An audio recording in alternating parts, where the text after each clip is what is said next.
Почит, внимание и љубов ни се потребни секој ден, не само на денот на жената, да бидеме достоинствени и моќни во остварување на сите права и слободи. Каква е улогата и кој е местото на жената во заедницата? Да се биде жена во 21. век е предизвик. За жал и во 21. век се уште се соочуваме со дискриминација врз жената на многу полиња.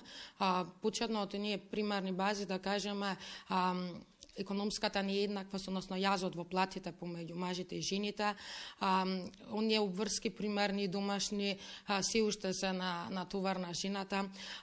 Жената во нашето општество за жал чекаме и по 3 месеци, 4 месеци за снимање на мамографија и ехо на дојка, со што се става во ризик сериозно здравјето, репродуктивното и сексуалното здравје на жената.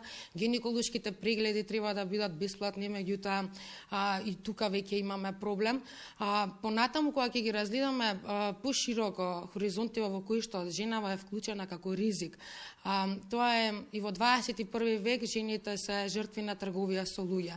И во 21. век жените се економски експлоатирани, се жртви на физичко, психичко, сексуално насилство и тука ние негде како општество се повеќе бараме објаснувања за постапките на сторителот, а се помалку изноѓаме мерки за заштита на жените жртви кои што функционираат во нашето општество. Изминативе 100 години, додека нели трае активно овој феминизам, многу жално што некои луѓе го гледаат феминизмот како група на исфрустрирани жени кои што не се снашле во општеството и бараат некои права. Ние бараме само еднаквост.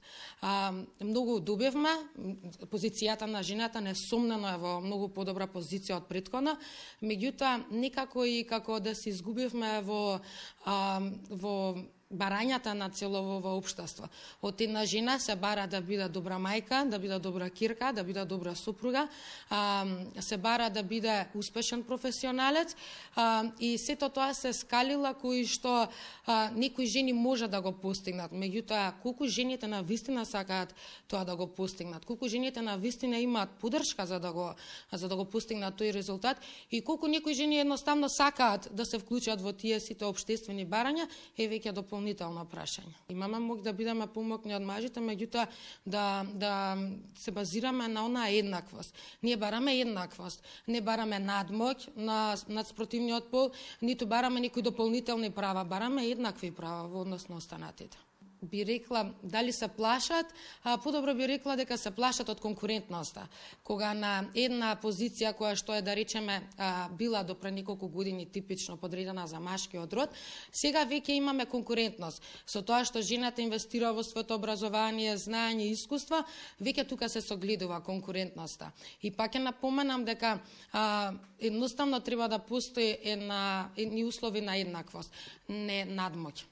Жените најчесто се обраќаат за заштита од доменот на физичко, психичко, сексуално насилство, сексуално вознемирување и слично. Жената и во 21. век се соочува со стигми и предрасуди од типот на дека ние како општество сме склони кон тоа да наоѓаме објаснувања за сторителот, а многу помалку изноѓаме мерки за заштита за жртвите. Замислете, многу повеќе имаме пријави за нарушување на јавен ред и мир, а многу помалку имаме пријави за семено насилство, што значи дека е малку нелогично да ни смета гласната музика од страна на соседите, отколку криците за помош од страна на жртвата. Колкава е свесноста во нашето општество. Апсолутно се потребни кампањи. Само со гласен говор, медиумско внимание, можеме да постигнеме некои цели. Само со едукација на ова население можеме да постигнеме некои цели. Ама таа едукација да биде уште од најрана возраст. За среќа, ние имаме можноста да жената е вклучена уште од најраното развивање на детето. Оној примарен атачмент, кој што е многу важен помеѓу мајката и детето од најрана возраст, потоа одиме жените се вклучени во предшколската возраст, па понатаму во образованието. Ние како жени да пренесеме начини на воспитување, начини на едукација, начини на прифаќање, каде што ќе има, повторно ќе потенцирам, не надмоќ, туку еднаквост. Еднаквост, полова еднаквост и помеѓу момчињата и помеѓу девојчињата.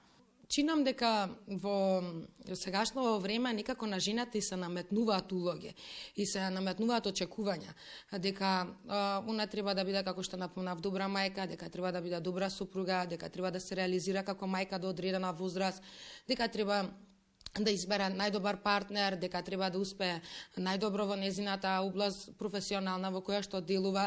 Меѓутоа, јас би рекла, ворете и да имаме едно дете, ворете и да имаме 4 деца доколку сакаме. Ворете и да немаме деца, ако тоа е нашиот избор. Ворете да се омажеме и на 20 години, на 30 и на 50. Тоа е сопствен избор. А не треба жената да ставаме во некаков шаблон. Нас денеска општеството ни дава шаблон, исто како филтрите на социјалните мрежи. Како по дефолт треба да изгледа една жена. Жената едноставно треба да има право на собствен избор. Самата да одлучи што сака она да биде. Која е незината идеална слика за тоа како она би се чувствувала среќна, како она би се почувствувала слободна. Мојата порака е да бидат искрени спрема самите себе, да инвестираат во самите себе онолку колку што сметаат, да ги следат нивните идеали и желби, а не тугите шаблони или наметнати трансгенерацијски размислувања. Да ги охрабриме жените активно да учествуваат во социјалниот живот, да бидат амбициозни со сите своји доблести кои ги поседуваат и да се борат за своето место во општеството. Заедно да се бориме за силна и едуцирана жена, да кажеме стоп и да кажеме добре дојде на независната жена во современото општество.